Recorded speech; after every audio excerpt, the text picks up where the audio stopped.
యేసుప్రభు ఏమడుగుతున్నారు? పేతురుని నీ ధోని కాస్తంత ఇస్తావా? వెంటనే పేతురు సరే రెడీ. ఆ ధోని మీద కూర్చున్నాడు. వచ్చిన ఒడ్డు మీద ఉన్న ప్రజలకి వినండి, యేసుప్రభు ఎవరికి చెప్పినా తన తండ్రి రాజ్యం గురించి చెప్పారు. దేవుని స్తోత్రం. పరలోక రాజ్యం సమీపంగా ఉంది, మారు మనసు పొందండి, పాపక్షమాపణ పొందండి, దేవుని రాజ్యం సమీపంగా ఉందని ప్రభు ప్రజలకు తండ్రి యొక్క రాజ్యాన్ని యేసు ప్రభు ప్రకటిస్తూ వచ్చారు. ఈ బాగు చేసుకుంటున్నాడా? వాళ్ళు బాగు చేసుకుంటున్నాడు పేతురు. ఈ వచ్చిన ప్రజలకి వాక్యం అయిపోయిన తర్వాత పేతురు రంగు చూసి యేసు ప్రభు అన్నారు, ఏమయ్యా మరి మీకు ఏమైనా చేపలు పడలేదా అని అడిగారు ఆయన. యేసు ప్రభు ఆ మాట అడగగానే పేతురు అన్నాడు, నా ఏలిన వాడా. ఏమన్నాడు? ఏమండి, మీరు ఎప్పుడైనా యేసయ్య నా ఏలిన వాడా అని అన్నారా మీరు? మనకి భక్తులకి అదే తేడా. అందుకే మన జీవితాల్లో మనం అనుకున్న పనులు అవ్వక ప్రార్థనలు ఉన్నాయి. ఎవరైనా సరే నా ఏలిన వాడా. ఏముందండి? ఏమన్నాడు పేతురు?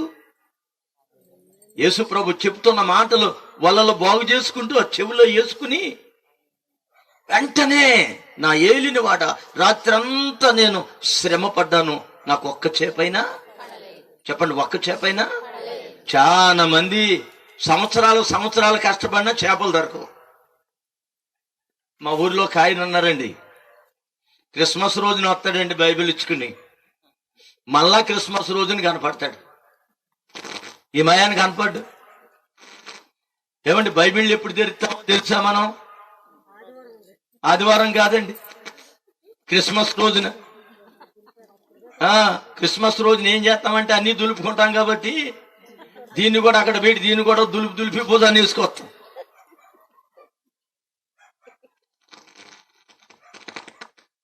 అవును, నేను చెప్పిన మాట కరెక్టేనా? ఏమండి, మనకు బాధ కలిగితే మాత్రం బైబిల్ ఓపెన్ చేసేస్తాం. బొమ్మ ఇంకేమైనా ఉందా అవసరం అయిపోయాక? కాబట్టి ఎన్నాళ్ళు మీరు ఇక్కడ పేతురు అడుగుతున్నాడు. పేతురుని యేసు ప్రభు అడిగితే నా ఏలిన వాడ, రాత్రి అంతా మేము శ్రమ పడ్డాం, మాకొక్క సేపు అయినా. మీరు సంవత్సరాలు ప్రార్థన చేస్తున్నారు. ఈ మయాన్ని కొత్త పేరు పెట్టారండి, ఆల్ నైట్ ప్రేయర్ అంట. ఏం ప్రేయరు? ఆల్ నైట్ కాదండి, హాఫ్ నైట్ అని పెట్టుకోండి. పేరేమో ఆల్ నైట్, 1 గంటల దుకాణం చదివేస్తాం. ఏంటి, పొద్దున్న పనికి వెళ్ళిపోవాలి కదండి, మరి హాఫ్ నైట్ అని పెట్టుకోవచ్చుగా, ఆల్ నైట్ అని పెట్టుకోవటం. ఎన్ని ప్రార్థనలకు వెళ్ళినా, ఎంత ప్రియులర మన భక్తిని సాగించినా మనం ఎక్కడున్నామంటే యేసుని గొంగల కాడ ఉన్నట్టే ఉన్నాం. దానికి కారణం ఏంటో చెప్తాను మీకు. అంటే వెంటనే నాకు ఏ చేపలు పడలేదు అన్నప్పుడు యేసు ప్రభు అన్నారు, కాస్తంత లోతుకు తోసిన తర్వాత బాబు ఇక్కడ వలై అన్నారు. ఇదేంటి, ఇందాకే కదా నేను ఆట వేసాను, ఇందాకే కదా నేను చేపలు పట్టాను. నేను చేపలతో 3 సంవత్సరాలు తిరిగానండి యేసు ప్రభుని నమ్ముకుని క్రితం. రాత్రి లేటకెళ్ళేవాడిని, చేపలాటకెళ్ళేవాడిని గోదావరిలోకి. ఎట్లా తెలుసా? ఓ పెట్రోల్ బాక్సులు అయితే ఒక ఊత పట్టుకున్న రైలు పడతాయిగా ఆ బుట్టలో తీసేసి లైట్లో కాల్చేసి పైన తొడి తీసి కాల్చేసి పక్కనే ఉండేది సారకాయ. ఓ 2 తాగుతాం, 2 గుటకలు తాగుతాం, ఇది కంగమెంగా కాలిని తినేస్తాం. ఎక్కడ వల వేస్తే చేపలు పడతాయో పేతురుకు తెలుసు. కానీ యేసుప్రభు ఏమన్నారు కాబట్టి ఏమన్నాడో తెలుసా? పేతురు మంచి మాట చెప్తాడండి, అయినను నీ మాట చొప్పున. దేవుని స్తోత్రం. గడిగా చెప్పండి, గడిగా చెప్పండి. ఏమన్నాడు పేతురు? అయినను నీ మాట చొప్పున వల వేస్తాను. ఇప్పుడు పేతురు ఎవరి మాట వింటున్నాడు? చెప్పండి, దేవుని మాట వింటున్నాడు పేతురు.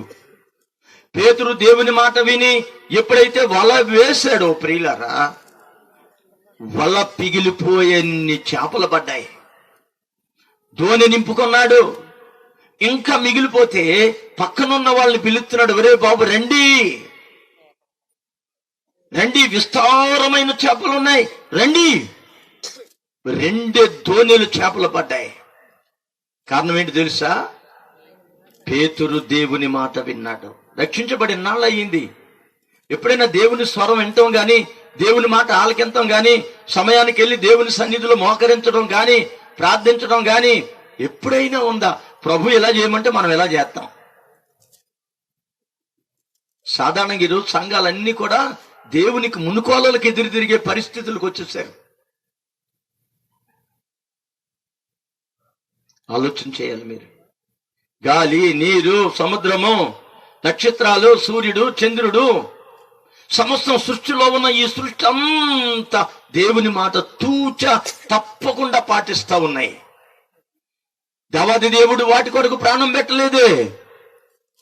శ్రేష్టమైన మనిషిగా నిన్ను దేవుడు చేసి, నీకు కన్ను, కాలు, ముక్కు అన్ని నీకు అమర్చి, జీవాత్మను దేవుడు నీకు ఊది, మళ్ళా మానవులు చెడిపోతున్నారు, మానవులు పాడైపోయారు, మానవులు పాపంలో పడిపోయారని దేవాది దేవుడు ఆయన మళ్ళా భూమి మీదకి నరుడిగా వచ్చి తన ప్రాణాన్ని త్యాగం చేసి అమూల్యమైన రక్తాన్ని భూమి మీద చెందించి, దేవాది దేవుడు ఈ రోజున నిన్ను నన్ను మనందరిని విలువ పెట్టుకొని దేవుడు ఏం చేశాడు తెలుసా? శ్రేష్టమైన జ్యేష్ఠుల సంఘంలో దేవుడు మనల్ని పెట్టాడు. దేవుని స్తోత్రం. ఎంతమంది దేవుని మాట వింటున్నారు? ఎంతమంది దేవుని మాట వినగలుగుతున్నారు? ఈ రోజు నీకు మంచి సంఘం ఉంది, ఓ మంచి యాజకుడు ఉన్నాడు, మంచి ప్రార్థనా పరులు ఎదురుకుండా ఉన్నారు. ఏమీ లేని కాలంలో అబ్రహాము దేవుడు చెప్పిన మాట విని శుభ్రంగా రాత్రికి రాత్రి ప్రయాణమై బయటికి వచ్చాడు అబ్రహాము. అబ్రహాము దీవించబడటానికి మొదటి కారణం చెప్తాను మీకు.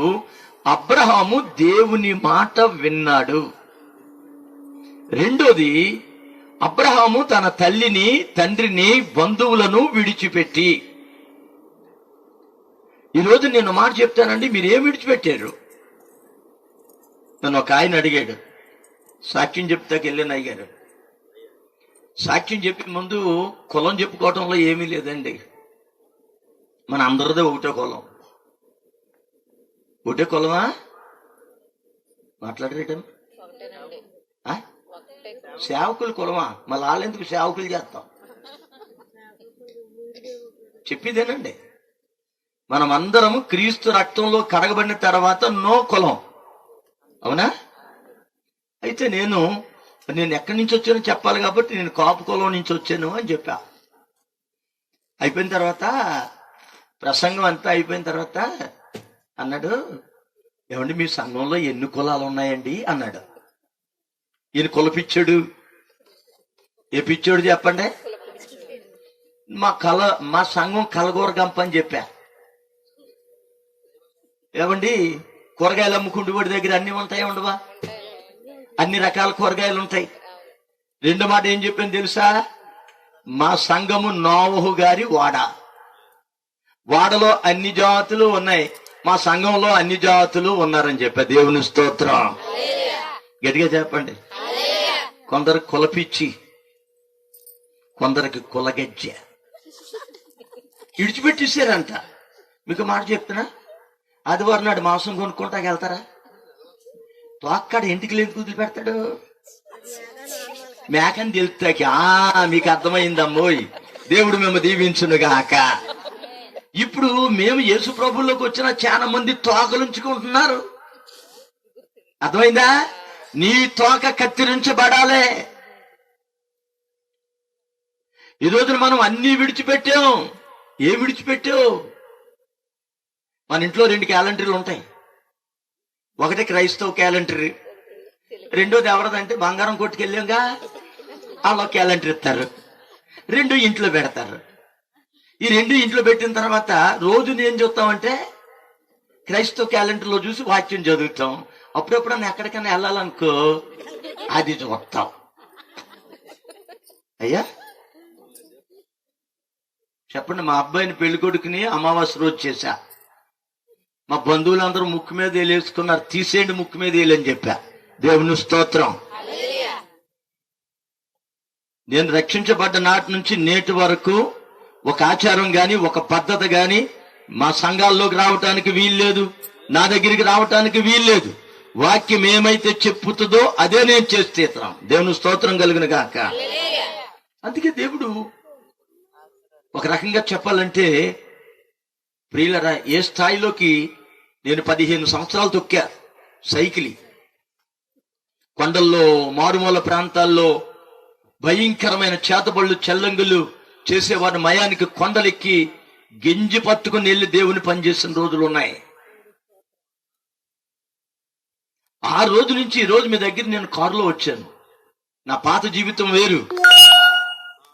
ఎందుకు ఈ మాటలు మీతో చెప్తున్నానంటే, క్రైస్తవుడు ఎప్పుడు కూడా లోపల ఉండటానికి వీల్లేదు. అపొస్తలుడైన పౌలు ఆనాటి కొరింథీలో ఉన్న దేవుని సంఘానికి చెప్తున్నాడు, ఓ కొరింథీ పట్టణంలో ఉన్న దేవుని సంఘమా, దేవాది దేవుడు మిమ్ములను ధనవంతులుగా చెయ్యాలని ఆయన మీ కొరకు దరిద్రుడు. ఆయన పెంట కుప్పల మీద ఉన్న పేదవారిని ఏం చేస్తాడట? పైకి లేవనెత్తును. దేవుని స్తోత్రం కలుగును గాక. అబ్రహాము విడిచిపెట్టాడండి. ఈ రోజున మనం విడిచిపెట్టవలసినవి చాలా ఉన్నాయి. అన్ని రోజులు మంచియేనండి, అవునా కదా అమ్మ? చెప్పండి. మరి ఎందుకంటే క్రైస్తవ మ్యారేజ్ కూడా మరి క్యాలెండర్ దగ్గరికి వెళ్ళి చూస్తారు. మొన్న మా పక్కనే పాప పుష్పవతి అయింది. మాకు వాళ్ళకి రోడ్డు అండి అడ్డు. వాళ్ళ అమ్మొచ్చి, అయ్యగారు మీరు రేపొద్దున ఖచ్చితంగా రావాలండి అంది. నేను రావటానికి కారణం ఏంటమ్మా? మీకు యాజకుడు ఉన్నాడు కదా. లేదు మీరు ఖచ్చితంగా రావాలండి అంది. అమ్మ రేపు ఏ రోజు? ఆదివారం. ఏంటి చెప్పండి? ఆదివారం రోజున ఎవరన్నా ఫంక్షన్ పెట్టుకుంటారా?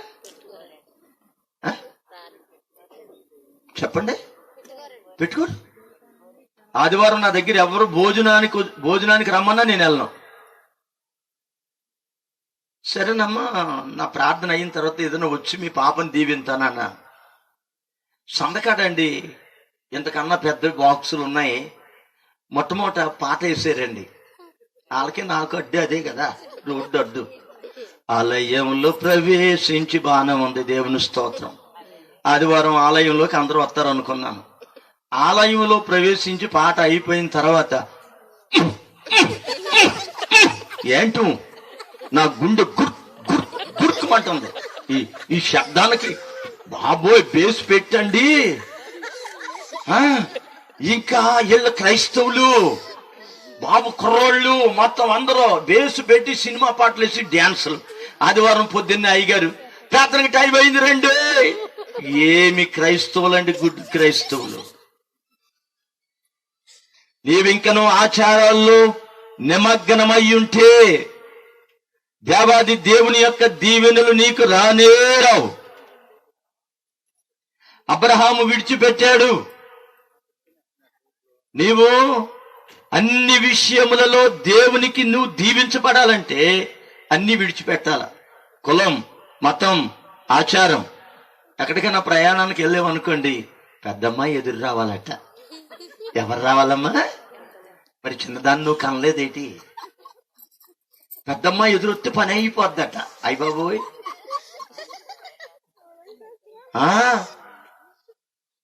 ఈ చాలా విచిత్రమైన పనులు చేస్తారండి మనోళ్ళు. నేను ఒకళ్ళింటికి ప్రార్థనకి వెళ్ళాను.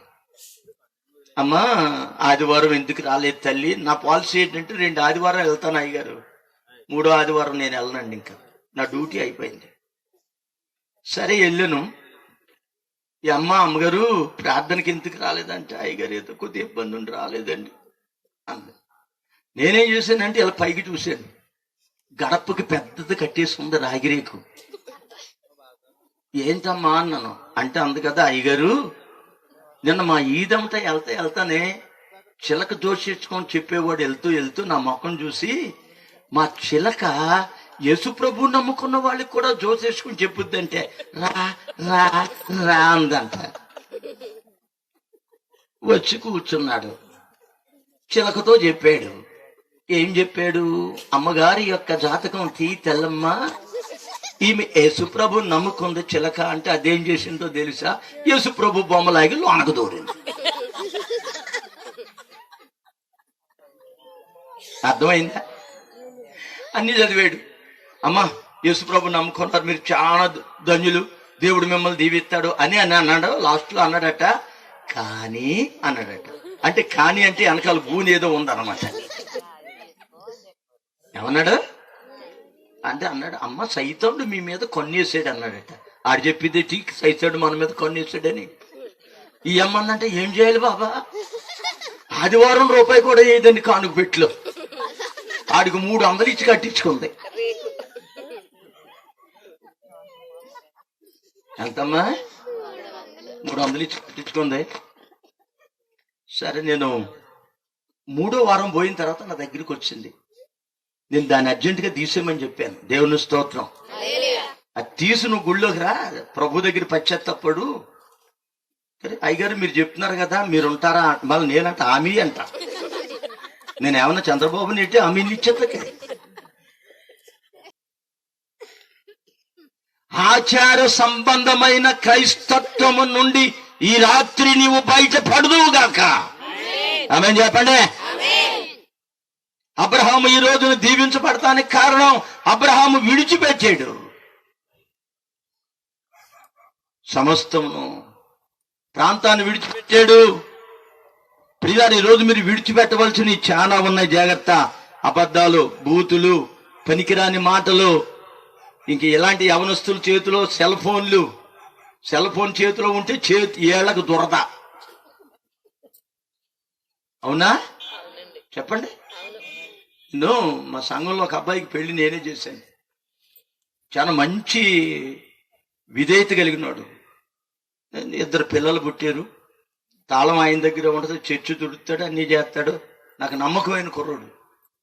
ఒక రోజున చర్చి తుడుతుంటే నేను లోపలికి వెళ్ళాను. వెళ్తే అన్నాడు, నాన్నగారు ఇవాళ మా అబ్బాయి పాట పాడతాడండి అన్నాడు. నాకు అంత ఆనందం అండి. నా పిల్లలు పాటలు పాడతానంటే నాకు ఆనందం కదా. పాడమన్నాను. పాడమంటే ఇడు ఏం చేశాడు తెలుసా, స్తోత్రం చెల్లింతానని పాట పాడాడు. చాలా ఆనందించాను. మళ్ళా వారం తండ్రి కొడుకులు 2 వచ్చి గుడి తుడుతున్నారు. తుడుతుంటేనే ఈడు పాడుతున్నాడు అన్నమాట. ఏమని పాడుతున్నాడు పాట, నువ్వు అక్కడుంటే నేనెక్కడుంటా, నేనెక్కడుంటే నువ్వు అక్కడ ఉంటా. ఓరు బాబు, పోయిన ఆదివారం దేవుని పాట పాడావు, ఒక్క ఆదివారానికి నీ కల్చర్ మారిపోయింది ఎటురా బాబు అంటే ఏమన్నాడు తెలుసా, నాన్నగారు ఈ టీవీ వదిలిపెడతాం లేదండి బాబా, టీవీ చూసి నేర్చుకున్నాడు. ఎంతమంది ఈ రోజున సీరియల్ మానేశారమ్మా. అన్నం తింటూ అది కూర మాడిపోయినా పర్లేదు, యజమాని వచ్చి ఏమ్మా వచ్చాను కాలు కడుక్కో, ఆఖరి సీన్ ఆగిపోతుంది. నీ సీన్ ఆగిపోయే రోజులు వస్తున్నాయి, జాగ్రత్త. ఏమండి ఎంతమంది ఈ రోజున సీరియల్ మానేరు? ఎందుకు ఈరోజు చెప్తున్నానంటే ప్రియులారా, దేవుడు పరిశుద్ధుడు. ఆయన వెంబడించేవారు, ఆయన ఆరాధించేవారు పరిశుద్ధులై ఉండాలి. ముసలమ్మ ముచ్చట్లు కట్టిపెట్టు, అపవిత్రమైన మాటలు కట్టిపెట్టు, ఇవన్నీ నీలో ఉన్నప్పుడు దేవుడు నిన్ను ఎలా దీవించాడు అనుకుంటున్నావు? దైవ సంబంధమైన దీవెనలు ఒక వ్యక్తిలోనికి రావాలి అంటే ఆ వ్యక్తి మారు మనసు పొందిన వ్యక్తి అయి ఉండాలి, పాపాలను విడిచిపెట్టిన వాడై ఉండాలి, పాపములు పశ్చాత్తాపడిన వాడై ఉండాలి, ఒప్పుకున్న పాపం మళ్ళా దేవుని దగ్గర చేయకుండా ఉండాలి. అది క్రైస్తత్వంలో ఉన్న మాధుర్యం. దేవుని స్తోత్రం. నేను మారు మనసు పొందిన క్రితం రోజుకి 4 లీటర్లు సారా తాగేవాడిని. బ్రాందీ, విస్కీ, నల్లమందు, గంజాయి, పేకాట, కోడిపందు, భయంకరంగా మెల్లో ఇంత కాశీతాడు, ఓ కర్లింగ్ హెయిరు, ఓ జీపు, రౌడీలు, కత్తులు, బాంబులు, గొండాయిజంలో ఉండేవాడిని. కానీ యేసు ప్రభు దర్శించినప్పుడు, యేసయ్యను చూసినప్పుడు నాటి నుంచి నేటి వరకు ఏ పాపాలైతే నేను ఒప్పుకున్నానో ఆ పాపాలన్నీ భూస్థాపితం చేస్తా. దేవుని స్తోత్రం చెప్పండి, గట్టిగా చెప్పండి, ఇంకా గట్టిగా చెప్పండి. మరి నువ్వు విడిచిపెడుతున్నావా? నువ్వు విడిచిపెడితే ప్రభు సన్నిధిలో నీకు దీవెనలు దొరుకుతాయి. తప్పిపోయిన కుమారుడు దూరదేశంలో ఉన్నప్పుడు దరిద్రతను అనుభవించాడు. తినటానికి తిండి లేదు, కట్టుకోవడానికి బట్టలు లేవు, నెత్తి మీద నూనె లేదు. దూర దేశమును విడిచి తన తండ్రి దగ్గరికి వచ్చినప్పుడు పోగొట్టుకున్నవన్నీ మళ్ళా తండ్రి దగ్గర ఆయనకు దొరికాయి. ఆ దేశంలో ఉంటే, ఆ కరువులో ఉంటే, ఆ తప్పిపోయిన కుమారుడు ఆకలి కేకలతో ఉన్నాడు. ఏమనుకున్నాడో తెలుసా? నేను నా తండ్రి దగ్గరికి వెళ్ళిపోతాను, నా తండ్రి దగ్గర ఉన్న కూలివారిలో నేను చేరిపోతాను అనుకున్న ఆ దేశాన్ని, ఆ ప్రాంతాన్ని, ఆ వాతావరణాన్ని విడిచి తండ్రి దగ్గరికి వచ్చాడు. పరిశుద్ధుల గుంపులోకి వచ్చాడు. దేవుని స్తోత్రం కలిగిన గాక. మీకు ఇంకో మాట చెప్తాను. నయోమి బెత్లెహేములో ఉంటే నయోమి, బెత్లెహేము అనగా అర్థం ఏంటి చెప్పండి? రొట్టెలు విరిచే ఇల్లు, రొట్టెలు విరిచే గృహం. బెత్లెహేములో రొట్టె చాలా శ్రేష్టం అండి. అయ్యగారు కేజీ ఉంటుందండి ఒక రొట్టె. ఒక అర కేజీ 30 కేజీ కూర ఎత్తాడు. ప్రత్యేకంగా మీకు రెస్టారెంట్కి ఎందుకు వెళ్తారంటే బెత్లెహేములో ఆ రొట్టెని తింటాక చాలా విపరీతంగా, చాలా విచిత్రంగా కాలుతాడు రొట్టె, అంతా ఇదిగా ఉంటది. అలాంటి రొట్టెల గృహాన్ని విడిచిపెట్టి నయోమి మోయాబు దేశంలో కాపురం పెట్టింది. మోయాబు దేశంలో కాపురం పెట్టిన తర్వాత భర్తను కోల్పోయింది, 2 కొడుకుల్ని కోల్పోయింది. ఇప్పుడు ఆమెట మోయాబుని విడిచి అని ఉంటది బైబిల్లో. నేను చెప్పుకుంటూ వెళ్ళిపోతున్నాను. అనే రిఫరెన్స్లు చెప్పాలంటే నాకు టైం చాలదు, కాబట్టి మీరు అర్థం చేసుకోవాలి. నన్ను మోయాబుని విడిచి నేను బెత్లెహేము వెళ్ళిపోతాను. ఎప్పుడైతే మోయాబును నయోమి విడిచిపెట్టి బెత్లెహేముకు వచ్చిందో, మళ్ళానే బెత్లెహేములో కడుపు నిండా నయోమికి భోజనము దొరికింది. దేవునికి స్తోత్రం. పైసలు ఉన్నాయి కదా అని నువ్వు ఎగిరెగిరి పడితే నీ ధనం ఎంతకాలమో నువ్వు ఒకసారి ఆలోచించు. మీరు ఆలోచించేయండి. ధనం ఉంటుందా మన దగ్గర? చెప్పండి. ధనం మన దగ్గర ఉండదు. ఇవాళ మన దగ్గరికి వస్తుంది, నవ్విస్తుంది, మనల్ని ఏడిపెస్తుంది, ఇంకో దుక్కు పోద్ది. కాబట్టి ప్రియులరా, నువ్వు విడిచిపెట్టి వెళ్తున్న విడిచిపెట్టు. నేను ఇంకో మాట, అద్భుతమైన మాట గుర్తు చేస్తాను. పరమగీతాల గ్రంథం 3వ అధ్యాయంలో ఉంటది. రాత్రి వేళ పరుండి నా ప్రాణ ప్రియుని వెదికినను అతడు నాకు కనపడలేదు. రాత్రి వేళ పరుండి, ప్రాణప్రియుడు, ప్రాణానికి ప్రియుడు. నా ప్రాణానికి ప్రియుడు ఎవరండి? నా ప్రాణ ప్రియుడవు నీవే, నా ప్రాణనాథుడ నీవే, నా ప్రాణ ప్రియుడవు నీవే, నా ప్రాణనాథుడ నీవే. ఈ ప్రాణానికి ప్రియుడెవరో చెప్పండి అమ్మా. యేసయ్యే. లోకంలో కొంతమందికి కొన్ని రకాలైన ప్రియులు ఉంటారు. నేను వాళ్ళ గురించి చెప్పలేదు. ఆ రోజున పరమగీతాల 3లో మనం ఆలోచన చేస్తే, రాత్రి వేళ పరుండి నా ప్రాణప్రియుని కొరకు ఆరాటం, ఆయన కలవాలి, ఆయన చూడాలి, ఆయనతో మాట్లాడాలి. రాత్రి వేళ ఆలోచించిందట, కానీ కనపడలేదు. ఇప్పుడే లేచేదను, రాత్రి వేళ ఆ మంచాన్ని వదిలిపెడతాను అనుకున్నది. వచ్చిందట, కావలి వారిని అడిగిందంట, అయ్యా నా ప్రాణప్రియుడు ఎక్కడైనా కనపడ్డా? తీరా చూస్తే కావలి వారు అన్నారు, నో నో నో అన్నారు. సంత వీధుల్లో, రాజవీధుల్లో, సంత వీధుల్లో దొరికే దేవుడు కాదు, రాజవీధుల్లో దొరికే దేవుడు కాదు. కొన్ని సంఘాల్లో రాజకీయాలు. సంఘ పెద్ద గారికి అన్నీ చెప్పాలట, లేకపోతే ఆయన కోపం ఎత్తాడు. మా సంఘంలో పెద్దలు ఉండరండి. మా సంఘంలో పెద్ద యేసయ్యే, దేవుని స్తోత్రం. 2వ వాడిని నేను ఒక ఆదివారం 80 మంది 100 మందికి ప్రార్థన చేయాలంటే ఎక్కడ చేస్తామండి? 2 సంఘాల్లో ఆరాధన, శుక్రవారం 2 ప్రార్థనలు, శనివారం ప్రార్థన, ఆదివారం ప్రార్థన, ఉన్న రోజుల్లో స్తుతికోటాలు.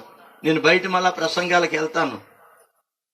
అందరికీ అన్నను ఒక రోజునమ్మ, ఇంతమందికి వ్యక్తిగతంగా ప్రార్థన చేయాలంటే కొద్దిగా కష్టం అవుతుంది, అందరికి కలిసి ఒకటే ప్రార్థన చేస్తాను అన్నాను. మళ్ళా వారం చేస్తానమ్మా అందరికీ, మీరు అలాగే సిద్ధపడి రండి అని చెప్పాను. ఈ 80 మంది ప్రార్థన చేసేటప్పటికి ఒక ఆవిడ వెనకాల ఉండిపోతే దీవుని ఇచ్చేసాను. చూడలేదు నేను. ఈవిడి ఏమని దుమారం రేపిందంటే, అందరి కొరకు ప్రార్థన చేశాడు, నా గురించి ప్రార్థన చేయలేదు కాబట్టి నేను ఈ సంఘానికి రాను అని మొదలెట్టింది. ఈ అమ్మాయి గొర్రెలు కదా, ఒక గొర్రెగా దూకితే ఉన్నాయి కూడా దూకేస్తాయి. అక్కడ గొయ్యి ఉన్నదా లేదలకి. అప్పుడు అమ్మ దగ్గరికి వెళ్ళి, కాదు తల్లి, ఇంతమంది గురించి ప్రార్థన చేయాలంటే కొద్దిగా కష్టం కదా, మమ్మల్ని కూడా ఆలోచించు. చాలాసార్లు పెత్తనం ఇవ్వాలండి. పెత్తనం ఇవ్వకపోతే చాలా మంది సంఘాల్లో మళ్ళీ ఇది ఎలక్షన్లు, వీళ్ళకి ప్రెసిడెంట్లు, వీళ్ళకి నెంబర్లు, ఎవరిని పరిపాలిస్తాకయ్యా ఈ ప్రెసిడెంట్ అమ్మా? మీరు గ్రామాలను బాగు, రోడ్లు బాగు చేస్తారా, సంఘాలు బాగు చేస్తారా? మేము ఇలాంటి వాటికి ఇష్టపడమండి. మా సంఘంలో అందరూ పెద్దలే, మా సంఘంలో అందరూ నాయకులే. దేవుని స్తోత్రం చెప్పండి, గడిగా చెప్పండి. సంఘ పెద్ద గారికి కుర్చీ వేయకపోతే కోపం, పైకి పిలవకపోతే కోపం. సంఘ పెద్దలు ఎప్పుడు కనపడతారో తెలుసా? పండగ రోజున పాదిరి గారు డమ్ము కొడితే, పండగ రోజున పాదిరి గారు డమ్ము కొడితే అప్పుడు వస్తాడంటే సంఘ పెద్ద గారు కుర్చీ ఇచ్చుకుని. ఎవరికండి మీ సంఘ పెద్దలు ఎవరికండి? అణిగుండు. దేవుడు హెచ్చించడానికి నువ్వు అణిగుండాలి. ఎందుకు ఈ మాట చెప్తున్నానంటే, ప్రియులారా, వెదికింది రాజవీధుల్లో వెదికింది, సంతపేటల్లో వెదికింది, అయినను నా ప్రాణప్రియుడు నాకు కనపడలేదు.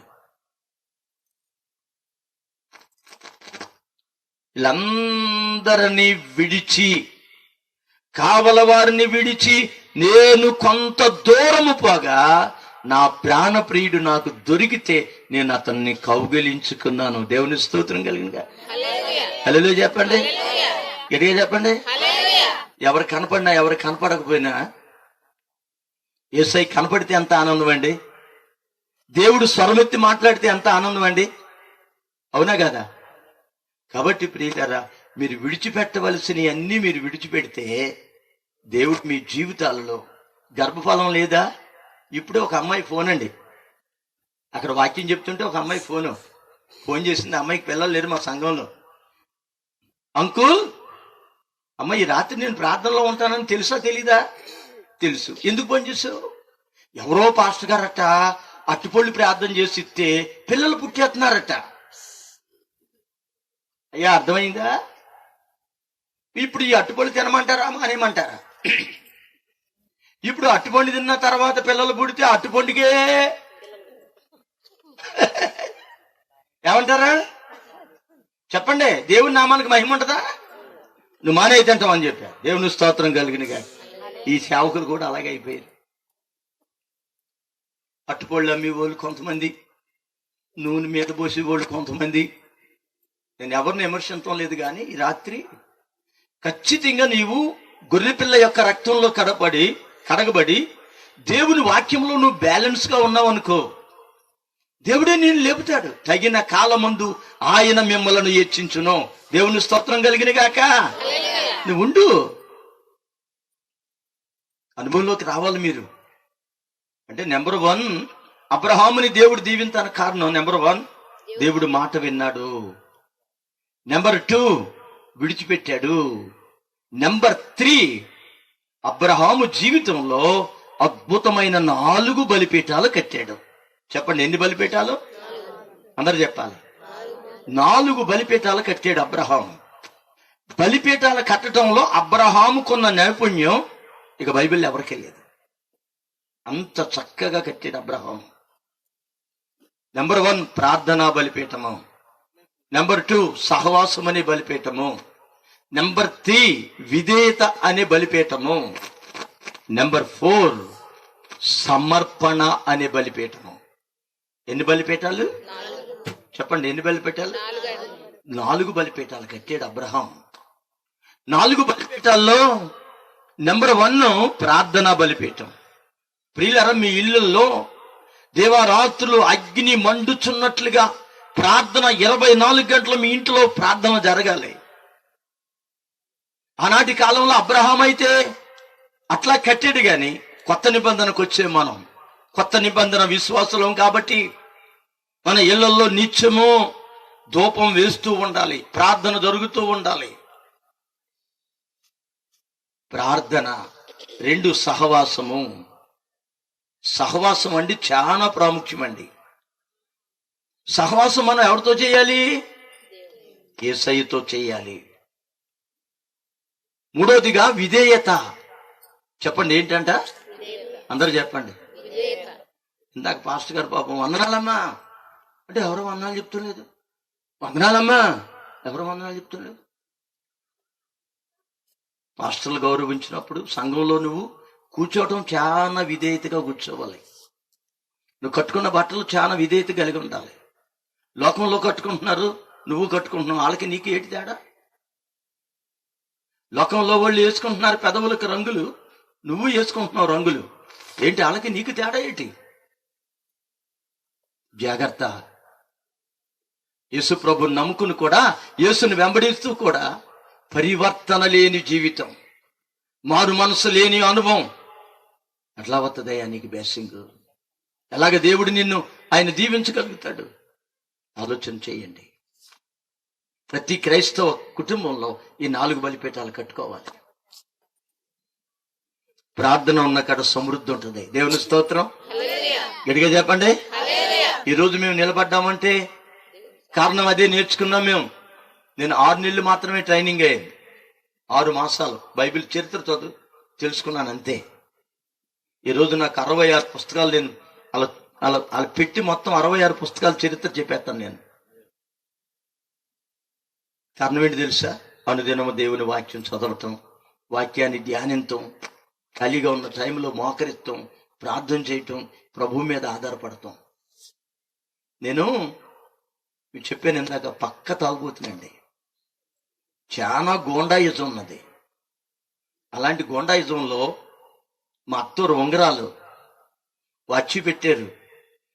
ఉంగరాలు సారా కొట్టుకు అమ్మేశాను, వచ్చి కూడా అమ్మేశాను. ఆఖరికి డబ్బులు లేక సైకిలు గాలి కొట్టుకుంటే పంపు అది తుమ్మల్లో మూట కట్టుకెళ్ళి సారా కొట్టు కట్టించి డొక్కు మింగేసి వచ్చా. చాలా విచిత్రమైన పనులు, బాడుకో పనులన్నీ చేశాను నేను. రాజకీయ నాయకుల వెనకాల తిరిగాను నేను. ఆ రోజుల్లో ఎన్టీ రామారావు గారు పార్టీ స్థాపించిన పార్టీ కార్యకర్తగా పనిచేశాను నేను. ఈ రోజున ప్రియులరా, యేసు ప్రభుని నమ్ముకున్నాను, ప్రభు పాదాల దగ్గరికి వెళ్ళాను. నా పాపాలన్నీ యేసు రక్తంలో కడగబడిన తర్వాత నా కుటుంబాన్ని దేవుడు దీవించడానికి కొంత టైం పట్టింది. దేవుని సన్నిధిలో అణిగొన్నాను, మణిగొన్నాను. కారణం ఏంటి తెలుసా? ఆయన ఇచ్చే వరకు ఆయన సన్నిధిలో నేను కనిపెట్టుకుని ఉన్నాను. దేవుని స్తోత్రం కలిగిన గాక. అందుకుంటే ప్రియులారా, మీరు మారు మనసుకు తగిన ఫలములు మీరు ఫలించాలి. ఏదో సంఘానికి వెళ్తున్నాను వచ్చేస్తున్నాను, సంఘానికి వెళ్తున్నాను వచ్చేస్తున్నాను అంటే ఎట్లాగండి? మందక మాదిరిగా జీవించాలి. కాబట్టి మీరు విధేయత కలిగి ఉండాలి, సేవకుల దగ్గర గౌరవం కలిగి ఉండాలి. తోటి విశ్వాసులతో మీరు మాట్లాడేటప్పుడు మీ మాట ఎలా ఉండాలి అంటే మన్ననతో కూడినదై ఉండాలి. దేవుని స్తోత్రం కలిగినగా. మన వాళ్ళు చాలా మంది పేర్లు పెట్టుకుంటారండి. అయ్యగారు పేరెట్టేయండి, ఏం పేరు పెట్టమంటావు? మొన్న ఒక ఆయన మా సంఘంలో అబ్బాయి పుట్టాడు, పేరు పెట్టమన్నారు. అమ్మ ప్రార్థన చేసి పెడతానంటే తాగలాలంట, దాని సుతనేమో మా గలాలంట. నేను ఎక్కడ నిలుకురాను ఈ తాలో మాలోనో, నాకు నచ్చిన పేరు పెడతాను. దేవుని స్తోత్రం కలుగునుగా. వాళ్ళమ్మ అంది దెబ్బలాడి, పెట్టేయండి పాస్టర్ గారు, వీళ్ళు ఇలాగే ఏడుతారండి. ప్రభు కిరణ్ అని పెట్టాను. దేవుని స్తోత్రం. చాలా సార్లు మన వాళ్ళు పేర్లు పెట్టుకుంటారు కదా, ఎంత అందంగా పిలుస్తారు. ఒరే మోషిగో, గో ఏటి గో, ఇక ఒలే మరియమ్మా, ఒలే మారతమ్మా, ఈ లోలు మానేస్తే బాగుంటది, అందంగా ఉంటది. దేవుని స్తోత్రం కలిగిన గాక. ఇక్కడే అయిపోతున్నాం మనం. మీ నాలుక ఉప్పు వేసినట్టుగా ఉండాలి, మీరు మాట్లాడే మాట మాధుర్యంగా ఉండాలి. యేసు ప్రభు ఎక్కడైనా ఎంత చక్కగా మాట్లాడాడండి ఆయన, అవునా? చాలా మంది ప్రార్థన చేస్తారు, చేతులు పరిశుభ్రంగా ఉండాలి. నీ చూపు, నీ మాట, నీ వినికిడి, నీ ఆలోచన ఈక్వల్ యేసు ప్రభు ఎలాగైతే ఉన్నాడు మనమందరం అలాగుంటాం గాక. ఆమేన్ చెప్పండి.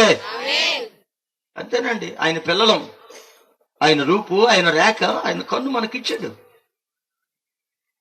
ఇది ఎప్పుడు మనలో వస్తుందంటే, అబ్రహాము దేవుని సముఖములో ప్రియులారా 4 బలిపీఠాలు కట్టి చక్కగా దేవుని నామాన్ని గణపరచిన వ్యక్తి అబ్రహాము. ఇక 4వ విషయం చెప్తాను. ఎన్ని విషయాలు చెప్పాను?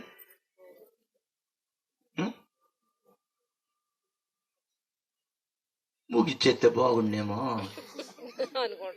అనుకుంటున్నారు. మా బలి చెప్పావమ్మా. డాష్ మాత్రం బాగా పూర్తి చేశారు. దేవుడు నేను దీవించిన కాక. ఆమేన్ చెప్పండి. ఆమేన్ చెప్పండి. గడిగా చెప్పండి. అబ్రహాము మాట విన్నాడు, అబ్రహాము విడిచిపెట్టాడు, అబ్రహాము బలిపీఠాలు కట్టాడు, అబ్రహాము ఆతిథ్యం ఇచ్చాడు. దేవుని స్తోత్రం. ఆదికాండం 12వ అధ్యాయంకి వెళ్తే మీరు వద్దు, నేను చెప్తాను. అబ్రహాము ప్రార్థన ఎప్పుడు చేశాడు?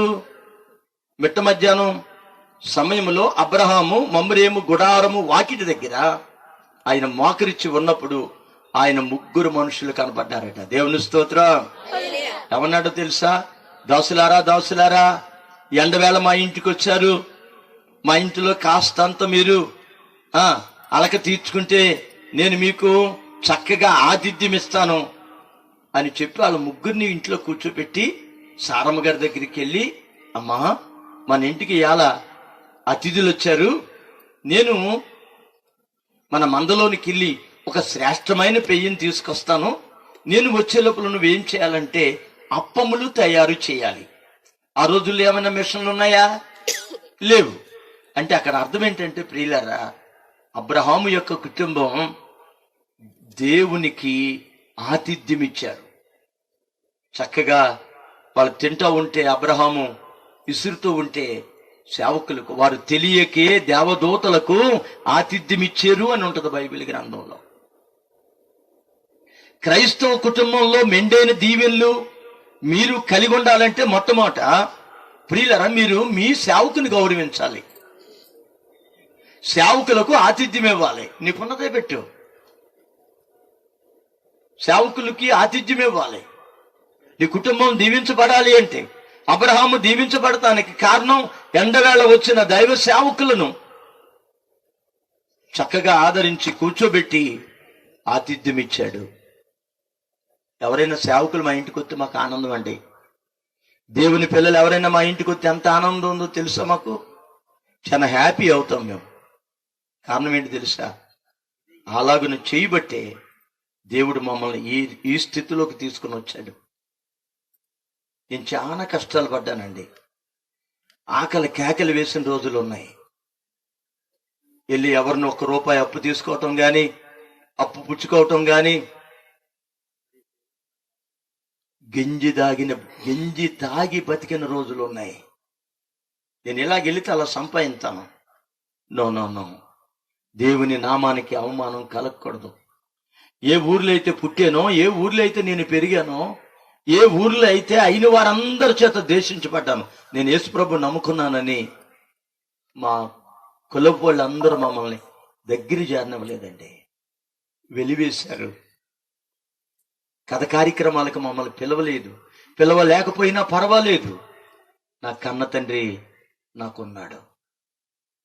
నన్ను ప్రేమించిన వాడు, నా కొరకు ప్రాణం పెట్టిన ఆయన, ఒక ఆయన పెంట కుప్పల మించి పైకి లేవనెత్తుతానన్న వాగ్దానం చేసిన ఒక ఆయన ఉన్నాడు.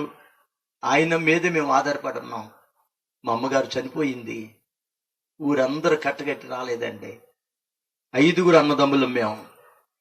5 అన్నదమ్ములు కానీ, మా చుట్టాల బంధువులు కానీ, అయ్యో నీవు మతంలో కలిసిపోయావు, అంటరాని దేవుణ్ణి ఆరాధిస్తున్నావు, కాపు కులంలో పుట్టి నీకు బుద్ధి లేదా, నీకు మతి లేదా, ఒకప్పుడు తాగి చెడిపోతాయి గోతులంతా దొల్లుతూ ఉంటే అయ్యో ఈడు పాడైపోతున్నాడు అన్నవాడు ఒక్కడు కూడా లేడు. గాని నేను బాగుపడిన తర్వాత నన్ను ద్వేషించారు.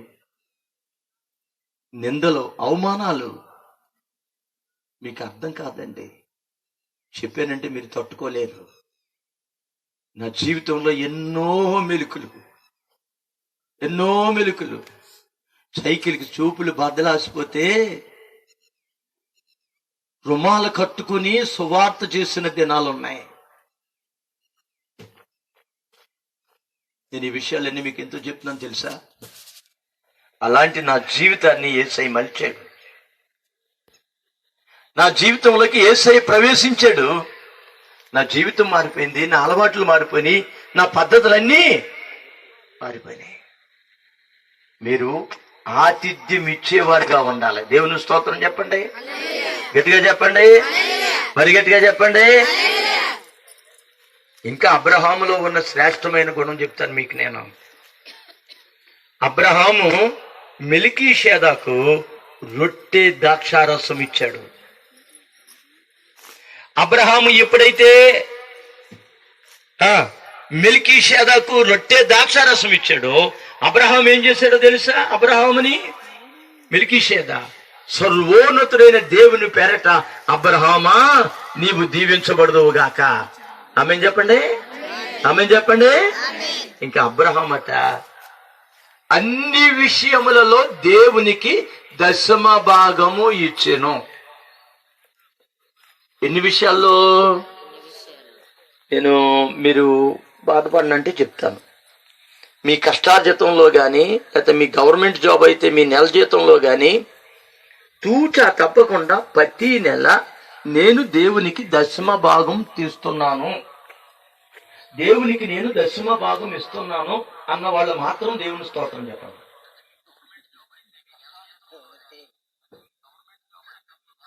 ఈ మాటలో మట్టుకు నేను రాజీ పడలేనండి.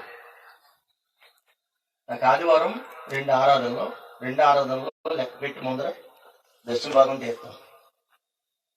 అమెరికాలో మా అబ్బాయిలు చర్చికి వెళ్తారు. మా అబ్బాయిలు దశమ భాగం నాకు పంపమని చెప్పను. కారణం ఏంటి తెలుసా? వాళ్ళు ఏ చర్చికి అయితే వెళ్తున్నారో ఆ చర్చికి ఇచ్చేస్తారు. రామకృష్ణ గారు ఏ చర్చికి అయితే వెళ్తున్నారో వాళ్ళకి ఇచ్చేస్తారు. రూపాయి నాకెవరు. అలాగే మీరు ఏ సంఘానికైతే వెళ్తున్నారో, ఏ సంఘంలో అయితే ఉగ్గుపాలు మీరు తీసుకుంటున్నారో, ఏ సంఘం అయితే మిమ్మల్ని సంఘ కాపరి మిమ్మల్ని ఆదరించారో, మీ దశమ భాగం ఆయనకే వెళ్ళిపోవాలా. దేవుని స్తోత్రం కలిగిన గాక. గట్టిగా చెప్పండి, గట్టిగా చెప్పండి. చాలా మంది ప్రియులరా ఈ విషయంలో రాజీ పడిపోతున్నారు. ఒక నెల తీస్తే 2వ నెల తీరండి. కానీ మీరు కానీ ఖచ్చితంగా రేపు నుంచి తీర్థం ప్రారంభించండి. 3వ నెలలో మీకు అద్భుతాలు మీ కుటుంబాల్లో జరుగుతాయి. దేవుని స్తోత్రం కలిగిన గాక. మనం ఈ రోజున పేదవారుగా ఉండిపోవటానికి కారణం అదే. ఈ రోజు మన కుటుంబాల్లో సమృద్ధి అనేది లేకపోవటానికి కారణం అదే. నువ్వు విత్తే దేవుడు ఆకాశవాకుళ్ళిప్పి పట్టజాలనంత విస్తారమైన కృపలు కుమ్మరిస్తానన్నాడు. నాకు ఇచ్చి నన్ను శోధించండి. మరి అబ్రహాం ఇచ్చాడు కాబట్టి అబ్రహాముని దేవుడు బహుగా దీవించాడు. అబ్రహాము అన్ని విషయములలో దశమ భాగం ఇచ్చాడు. దేవుడు అబ్రహాముని అన్ని విషయములలో దీవించాడు. దేవుని స్తోత్రం కలిగిన గాక. ఒక్క రకంగా కాదు. ఇంకో మాట చెప్తాను మీకు. ఈ ఆదికాండం 18వ అధ్యాయంలో అబ్రహాము దేవుడు మాట్లాడుకుంటూ వెళ్ళిపోయి ముందు సొదొమ గొమొర్రాల గురించి మాట్లాడుకున్న తర్వాత దేవుడు అన్నాడు, అబ్రహాముగా నీకు నేను పిల్లల్ని ఇస్తానయ్యా అన్నాడు. అంటే అబ్రహాము నమ్మేడా లేదా? చెప్పండి అమ్మా, నమ్మేడా? అబ్రహాం వయసు ఎంత అప్పుడు? సారం వయసు ఎంత? బైబిల్ ఏం చెప్పింది తెలుసా? స్త్రీ ధర్మం ఉడికిపోయిందంట. ఆమెకు పిల్లలు పుట్టలు. కానీ దేవుడు ఏం చెప్తున్నాడంటే, నేను నీకు పిల్లల్ని ఇస్తాను. అబ్రహాము దేవుని నమ్మెను, అతనికి అది నీతిగా ఎంచబడెను. నమ్ముట నీ వలనైతే నమ్మువానికి సమస్తమును సాధ్యమే. నమ్మండి. నేను ఒక రోజున బండి మీద వెళ్ళిపోతుంటే పైనుంచి విమానం వెళ్తుంది. విమానం వెళ్తుంటే ఇలా చూసి బండి ఆఫ్ చేసి ఎక్కగలదినా అనుకుంటే మళ్ళాంటి వాళ్ళకైతే విమానం అనిపించింది. మళ్ళా లోపల అనిపించిన తర్వాత నేను మళ్ళా బండి ఎక్కిన తర్వాత అనుకున్నాను, అబ్బాబే అలాగంటావేంటి, దేవుడు ఆయన ఎక్కించగలడు. చెప్పండి, ఎక్కించగలడా? నమ్మాను. అంతే. 15 రోజులు కాకుండా నేను ఇజ్రాయెల్ దేశం వెళ్తానికి హైదరాబాద్లో ఎయిర్పోర్ట్కి వెళ్ళాను. ఎయిర్పోర్ట్కి వెళ్ళి విమానం ఎక్కినప్పుడు కళ్ళంట నీళ్లు గర్రం తిరిగాయి నాకు. ఆ రోజున నమ్మకం అనేది నా గుండెల్లో ఏర్పడింది. ఆ నమ్మకాన్ని కాస్తంత నేను విశాలపరిచాను. నా హృదయంలో ఉన్న ఆ నమ్మకాన్ని నా దేవుడు స్థిరపరిచి, ప్రియులారా, మళ్ళా వచ్చిన తర్వాత అమెరికా వెళ్ళాను. 4 నెలలు ఉన్నాను నేను అక్కడ. 4 నెలల్లో చికాగోలో దేవుని వాక్యం పంచుకున్నాను, ఫ్లోరిడాలో దేవుని వాక్యం పంచుకున్నాను, కాలిఫోర్నియాలో తెలుగు సంఘాలమయాన్ని నేను మాట్లాడటం జరిగింది. ఇప్పుడు నాకు మళ్ళా కాల్, అమెరికా దేశంలో తెలుగు సంఘాల వాళ్ళు ఇప్పుడు మళ్ళా నన్ను అమెరికా తీసుకెళ్తాక ప్లాన్ లో ఉన్నారు. దేవునికి స్తోత్రం కలిగిన గాక. అది 2019 కావచ్చు, 2020 కావచ్చు, తెలియదు ఇంకా నాకు. ఎందుకు చెప్తున్నాను అంటే, ప్రియులారా, నమ్మాను అంతే. నేను నమ్ముకున్న దేవుడు గొప్పవాడు. ఆయన ఏం చెప్తున్నాడు? నమ్ముట నీ వలనైతే నమ్మువానికి సమస్తమును సాధ్యమే. దేవుని పిల్లలకి అసాధ్యమైంది లేదు. నువ్వు కృంగిపోవక్కర్లే, నువ్వు కృషించిపోవక్కర్లే. నమ్ము. ప్రభు అంటున్నాడు, నమ్మితే నా మహిమను చూస్తావు. నీవు నమ్ము, నమ్మితే దేవుని మహిమను చూచెదవు. నమ్మండి. పిల్లలు లేని వాళ్ళు ఉన్నారా? నమ్మండి. ఉద్యోగం లేని దానిగా ఉన్నావా? నమ్ము. అబ్రహాము నమ్మాడంతే. అబ్రహాము నమ్మటం వల్ల తన జీవితంలో చూడరాని సంగతులను అబ్రహాముకి దేవుడు చూపించాడు. అందుకుంటే ప్రియులారా, బైబిల్ అంతా చెప్పేది రెండే చెప్పుద్ది బైబిల్. ఒకటి విశ్వాసము, 2 నమ్మకం. చెప్పండి, ఒకటి విశ్వాసము, 2 చెప్పండి. ఈ 2కి మూడోది ఒకటి జోడించాలి, ప్రార్థన. నువ్వు నమ్మి ప్రార్థన చేయి, విశ్వాసంతో ప్రార్థన చేయి, విశ్వాసంతో దేవుణ్ణి అడుగు. అడుగు వాటికంటే, ఊహించే దానికంటే అధికమైన మేలు దేవుడు దయచేస్తాడు. దేవుని స్తోత్రం కలిగిన గాక. గట్టిగా చెప్పండి. అంటే మీకు ఆ అనుభవానికి మీరు రావాలి, ఆ కార్యానికి మీరు రావాలి. మీరు రావాలంటే ప్రియులారా, దేవుని వాక్యాన్ని నమ్మాలి, యేసయ్యను నమ్మాలి. నమ్మిన వారికి పరలోకం, నమ్మిన వారికి జీవం, నమ్మని వారికి నరకం. అంతేనండి. ప్రభుని నమ్మేమంటే పరలోకమే. నేను కూడా వెళ్తాను, నేను కూడా రాజ్యంలో ఉంటాను, ఆయన కుడిపార్శ్వం మీద కూర్చుంటాను. మరి క్రైస్తవుల నిరీక్షణ అదే కదండి. ఒక ఆయన అన్నాడు, చర్చకి ఎవడు చూడొచ్చాడులే అన్నాడు. అసలైన జీవితం అక్కడే ఉంటది. యేసు ప్రభువులో ఉన్నవారు పవిత్రంగా తన జీవితాన్ని కాపాడుకుని దేవుని కొరకు నిష్ఠ నియమాలతో కలిగి జీవితాంతము ఎలాంటి అపవిత్రత వారిలో రాకుండా విశ్వాసము, నమ్మకము, ప్రార్థన, దేవుని సన్నిధిలో యాచనలు, దేవుని సన్నిధిలో ఆరాధనలు, దేవుని సన్నిధిలో వాక్యానుసారంగా జీవితాన్ని ప్రారంభించినప్పుడు ఖచ్చితంగా వారు పరలోక రాజ్యం వెళ్తారు. మా ఆత్మీయ తండ్రి నరసింహారావు గారు, ఆయన చనిపోయి పరలోకం వెళ్ళిపోయారు. మా ఆత్మీయ తల్లి నిర్మలమ్మ గారు, ఆమె పరలోకం వెళ్ళిపోయింది. మొన్నే మా నాయకుడు యజమాని కూటాలు జరిగే 5 రోజులు ఒక అమ్మాయి ఎదురు కూర్చున్న అమ్మాయి ప్రార్థన చేసుకుంటుంది. పాపాలన్నీ ఒప్పుకొని ప్రార్థన చేసుకుని కన్నీటితోనూ, యేసయ్యా పరలోకం చూడాలని ఉందయ్యా అంటేనట. పరలోకంలో ప్రభు సింహాసనం పక్కన కూర్చున్నారట రమేష్ గారు. ఈ పిల్ల ముఖం ఎంత లావైపోయి కళ్ళంట నీళ్లు వటవట. చాలా మంచి వినయం, విధేయత, పాటలు, ప్రార్థన, చాలా నమ్మకమైన వ్యక్తి అండి. మీరు ఈ రోజున అది నువ్వు దేవుని దగ్గర సంపాదించుకోవాలి. ఒక వ్యక్తి యొక్క జీవితంలో యేసయ్య ఎప్పుడైతే ప్రవేశిస్తాడో, యేసయ్య ఎప్పుడైతే ఆ జీవితాన్ని మారుస్తాడో, వారు దేవుని కొరకే బతకాలనే ఆశ ఉంటుంది. నిరంతరము దేవునితో సహవాసం చెయ్యాలని ఆశ ఉంటుంది. ఇవాళ ప్రపంచ దేశాల్లో ఉన్న విశ్వాసులకు తండ్రిగా అబ్రహాము మార్చబడ్డాడు అంటే కారణం ఏంటో తెలుసా? ఇన్ని క్వాలిఫికేషన్లు, ఇన్ని లక్షణాలు అబ్రహాములో ఉన్నాయి.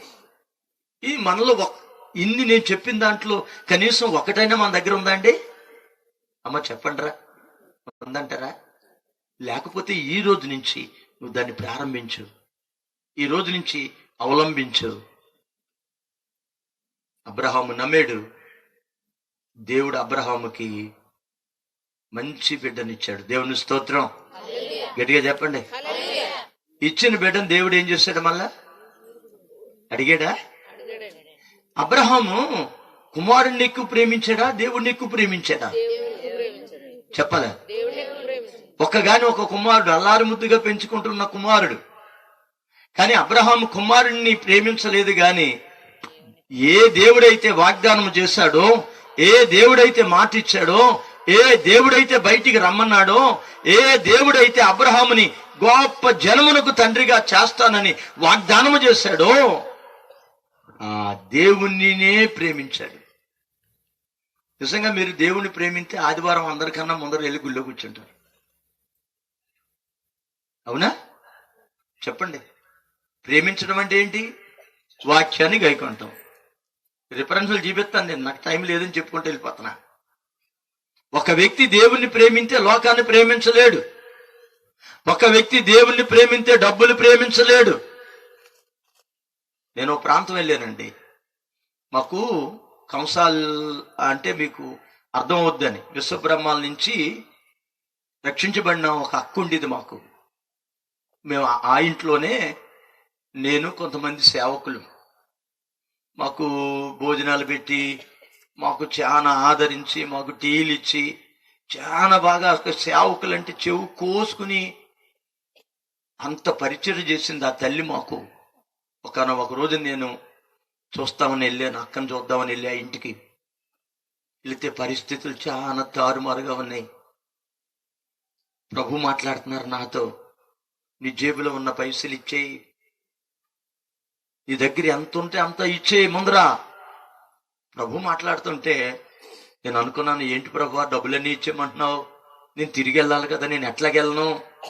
ఘర్షణ జరుగుతుంది లోపల. వెంటనే యేసయ్య చెప్పాడు కాబట్టి తట్టుకోలేక నా జేబులో ఉన్న ఇచ్చేసాను. అక్క ఏమన్నా కొనుక్కో అని ఆ చేతులు పెట్టి బయటకు వచ్చేసాను. బండి వేసుకొచ్చేతను, మా దగ్గరికి డబ్బులు లేవు. మేము రాజమండ్రి వరకు ఆ రోజుల్లో బండి మీద వెళ్ళేవాళ్ళం, నేను నా భార్య. దారిలో ఒక ఆయన కలిసి, అయ్యా గంగాధరం గారు ఎప్పుడు వచ్చారు అన్నారు. సార్ రాత్రి వచ్చాం. వెళుతూ వెళుతూ మా ఇంటికాడ కనపడండి, చిన్న ప్రార్థన చేసి మా ఇంటికాడ వెళ్ళమన్నారు. ఆయన ప్రార్థన చేయటానికి కారణం ఏంటంటే, నేను కోనసీమలోను రోడ్లు అంటా కరపత్రాలు పంచిపెట్టేవాడిని. రక్షణ కోటాలకు ముందు 15 రోజులు ఇంటింటా ప్రతి ఇంటికి వెళ్ళి, అమ్మ కోటాలు జరుగుతున్నాయి రండి అని.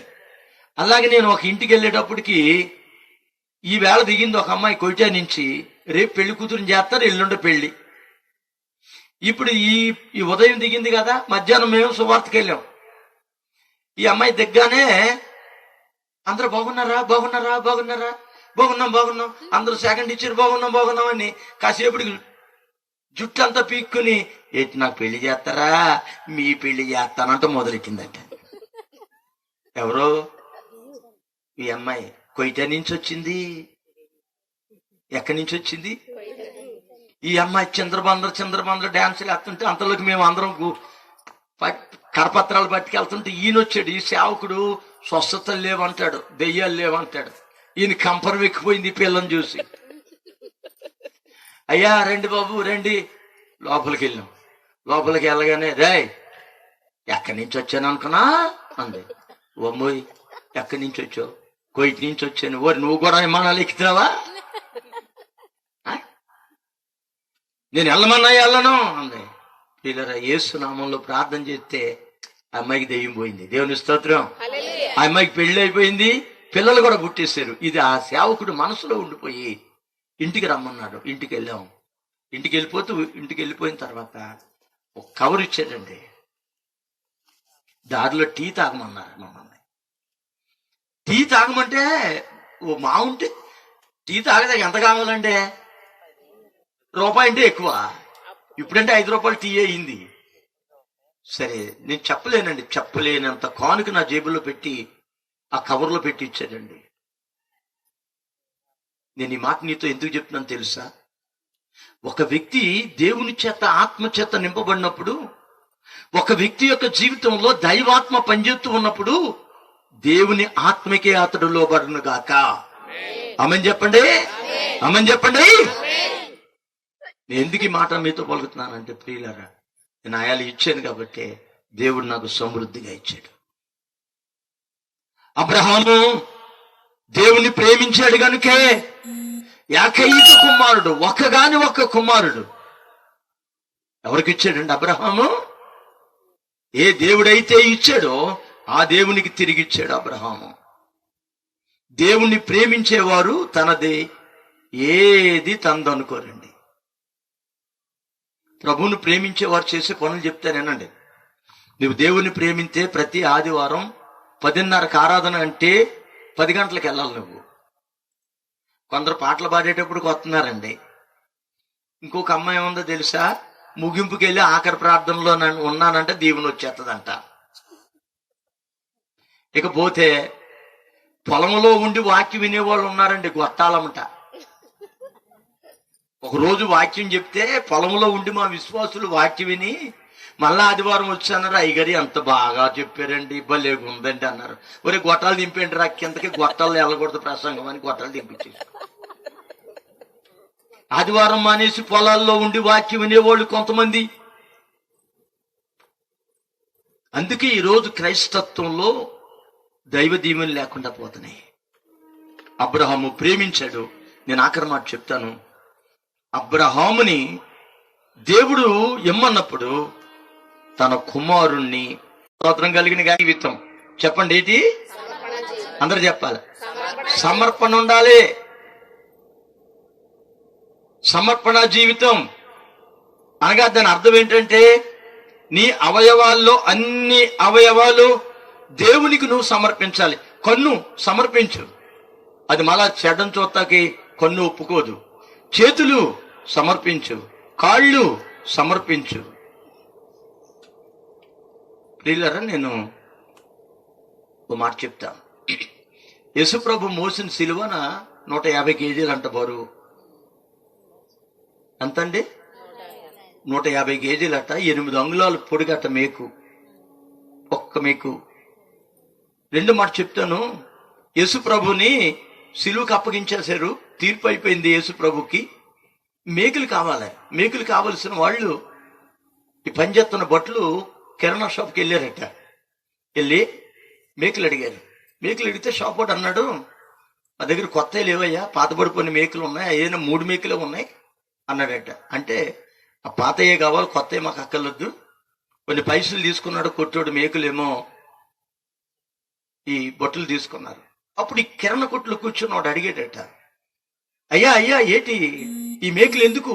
ఎవరైనా అయితే కొత్తవి అడుగుతారు కానీ మీరేంటి పాతయ్య అడిగారు అంటే వాళ్ళు అన్నారట, ఇదిగో ఆ నజరైడైన యేసు ఉన్నాడే, ఆ ద్రోహి, ఆయన్ని కొడతాక మేకులు. వెంటనే పాపం కొట్టుడు ఏడ్చి కళ్ళంట నీళ్లు తెచ్చుకొని, అయ్యా నజరైడైన యేసుకి ఇన్ని బాధలా? నా కొట్లో మేకులే పనిచేసినయ్యా, ఆ పరమాత్ముడికి నా కొట్లో మేకులే పెంచినాయి అని కళ్ళంట నీళ్లు తెచ్చుకుని చాలా పశ్చాత్తపడ్డాడట. నిజంగానండి, యేసు ప్రభు ఆ సిలువను చూసిన వారు, ఆ సిలువ అనుభవం చూస్తే, లేకపోతే నీవు దానిని గ్రహింతే జీవితంలో మళ్ళా మార్పు ఉండదండి. సమర్పించు. చేతులు, కళ్ళు, కన్ను, కాలు, నీ హెడ్, నీ శరీరము సమర్పణ కావాలి. అందుకే అపోస్తలుడైన పౌలు రోమరాసిన పత్రికలో చెప్తాడు. కాబట్టి సహోదరులారా, సజీవ యాగముగా మీ శరీరములు దేవునికి సమర్పించుకొనుడి. దేవుని స్తోత్రం. గట్టిగా చెప్పండి. శరీరం దేవునికి సమర్పించకపోతే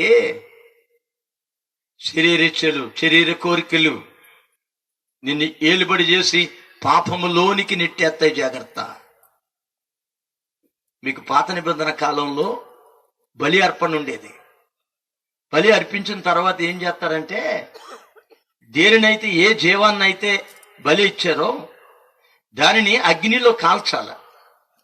శరీరం కాల్చబడాలి. దాని డెక్క, దాని కన్ను, దాని కాలు, దాని మలము, దాని శరీరం అంతా కూడా అది కాలి బూడిదైన తర్వాత దేవుడైన యెహోవా దానిని ఆగ్రాణించుము. అది సమర్పణ. ఈ శరీరము దేవునికి సమర్పిస్తే నీ శరీరం మీద పరిశుద్ధాత్ముడు ఏలుబడి చేస్తాడు. దేవుని స్తోత్రం కలిగిన గాక. ఆమేన్ చెప్పండి.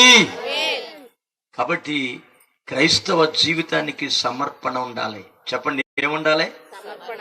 అందరు చెప్పండి, ఏముండాలి? టైము దేవునికి సమర్పించాలి, ధనము దేవునికి సమర్పించాలి, ప్రార్థనకు సమయం సమర్పించాలి. ఇన్ని లక్షణాలు ఉన్నాయి. కాబట్టి అబ్రహాముని ఆదికాండం 12వ అధ్యాయం నుండి ఆదికాండం